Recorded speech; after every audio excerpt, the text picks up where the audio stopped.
Okay. Okay. Well, there's some easy things I know. I'm probably going to go to the things I know. But there's something in your hand I've never figured out yet. And, well, I know what it means, but I haven't. One of the things I do when I look at hands is like I put on these gloves, and I still remember what the hand stuff means, but I climb into this world. I climbed into your world. Now I'm climbing into this world. And when I'm seeing this world that I'm seeing here, I've never gotten a feel for what I'll be telling you next. Okay, so you got smaller hands. You want to show the difference in hands? Right? Look at yours. Yeah. These hands are not good for holding a basketball like this, right? They're good for what they're good for, but they're not good for this. Right. Okay. So I'm going to tell you what these type of hands like to do, and then I'm going to disagree with myself when I tell you the next thing that's in your hands. So small hands like yours are, they like to be impulsive, they like to do what they want to do when they want to do it because they feel like it, that's why. Okay? And the details be damned, they'll work out the details later, or better yet, they'll get somebody like this to work out the details because they're not interested. On the other hand, you have like this almost perfectly straight middle finger on both hands. And those people like to make sure that everything is organized in the way they should be, and they're kind of cautious about the way they do things. These people make reservations before they go anywhere. These people just get on a plane, they go to the airport, and they take the next plane out. You know, how could you be both of these at the same time? But somehow, I've seen other people with this combination also, and it doesn't seem to bother them. It's just like, okay. So it's like impulsively exact. Precisely organized in an impulsive manner. Good job. Again, I don't get it. But apparently, there are people like that. Okay, so that's the part I don't know. Do you work in the healing arts? You're supposed to be working in the healing arts, according to me. That's, yeah, health and nutrition kind of is my nutrition is my emphasis. Well, here's, oh, by the way, did you see the change of color in your hands as you said that? Can you see how yellow they became right here? Can you see that? They just changed yellow. Can you see it from over there? This is like flashing neon lights. They weren't yellow before. Right. As soon as I asked you, you know, I said these hands are the hands of a healer, and or at least they're designed for that. Your hand turned yellow across this area over here, and I'll tell you what that means in a second, or what the messaging is from your hands. So, how do you like your business? I'm in between, so that's kind of. Yeah, the yellow turn right over there. That was your hands got critical of you. That was your inner critic being giving you one more look of annoyance towards you for having to give that answer, which is not the answer that you preferred to be giving. At some other point when I'd be reading your hands, you could tell me you were doing X, and then the yellow wouldn't show up there. You follow how I'm describing that? Sort of, yeah. Yeah, you're not as comfy in your employment zone as you would prefer you to be. Right. Okay. So, according to what I understand, in your hands, you need to be firmly in the healing arts for the rest of your life to work out well. Like, imagine Beethoven not being in music. It means he's got enough problems in music. But imagine how, like, edgy, cranky parts don't fit he would be if he, you know, drives bus in Vienna. Okay. You have a busy mind, though. Busy, busy, busy. Think, think, think. Look at everything from all sides simultaneously. 18 parallel processes. Parallel processing, 18 different directions at 18 different angles. And that's on a slow day. Oh, here's an interesting deal. By the way, do you mind? No, never mind. I won't go into relationship stuff right now. But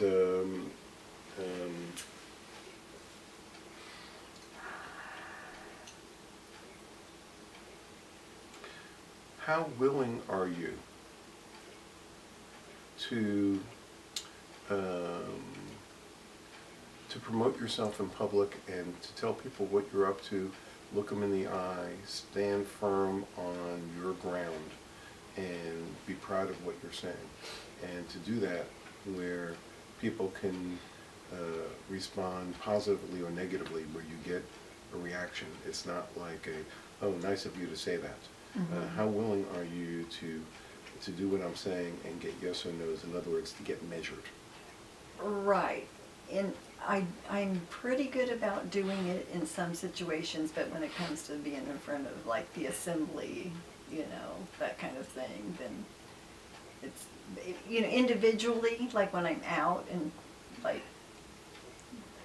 I'll bring things up, you know, that kind of thing. I'm pretty confident in that. I mean, sometimes I'm reserved just to fill out, you know, the response. Okay. So what I was seeing in your hands was a part of you that doesn't want to be measured. Right. So if I ask a girl to dance, there is, what, 18 nanoseconds of silence, or 36 nanoseconds, whatever it is. I am being measured during that moment, right? Right. I will hear the answer shortly. Yes, no, maybe. But in that time lapse, I don't know the criteria being deployed. Right. I might guess, but that doesn't count. But I'm being measured. When the full of brush man knocks on your door and says, full of brush man, and somebody looks through the peek hole, that guy is being measured in those nanoseconds, right? And you'll find out shortly whether the door opens or anything else happens. Right. Okay, your hand says you don't like those moments. I don't want to be measured. Right. So let's say that you were a poet. I'm trying to pick something I don't think you are. I think you're a healer. So let's say that you might be a poet also, but let's say you were a poet. You're making me think of something. Oh, okay. Okay. It connects. Yeah, so here you are as a poet, and you wouldn't mind reading your poetry to your friends at Thanksgiving, but would you submit it to the Sitka Poetry Foundation for evaluation? Right, probably not. That would be measurement. Yeah. And what if you came in last place? How dare they? They don't understand the feeling that went into that. You know, oh, idiots. You're really in a can't control it thing.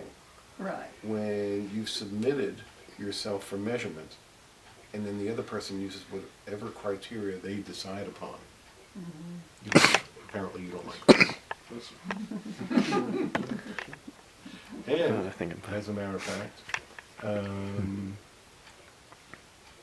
there is pain in your hand about that. In other words, to go back there and get measured, Right. you'd have to convince parts of you that said, the last time we went there, you know, in 1901, whenever we've gone there before and we didn't like it. Right. It was pretty consistent actually as I was growing up, so it's pretty ingrained. Which tells me, your hand is going way out of its way to discuss this with me, Right. which tells me that your path is going right through the measurement zone. Right, right. That's why this conversation is coming up, and you Yeah. could, you know, agree to continue, or you can like go back.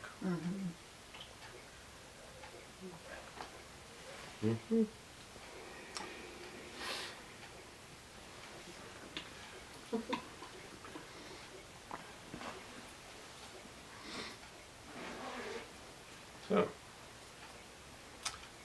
I just love hands, you know, and they are so juicy. Your whole life purpose is about the emotional consequences of being seen. Your life purpose is to be seen. That means to like show yourself in public, shine your light, be, you know, do your creativity, do your individualistic thing, and then this assignment, your soul's assignment, I consider the fingerprints to be your soul psychology, your soul imprint, is all about, can you handle the emotional side of being seen? Which also means, can you handle rejection? Can you handle when people look at you this way, this way, this way? That also means, can you handle admiration? Can you handle the emotional side of being seen? Right. Are you willing to get yourself seen? And when, the fuller brush man knocks on the door, there's his haircut, there's his suit and tie, there's his whatever he's got that he's going to get seen and get measured by. Mhm. Behind the door, an evaluation is taking place that he has no control over. Mhm.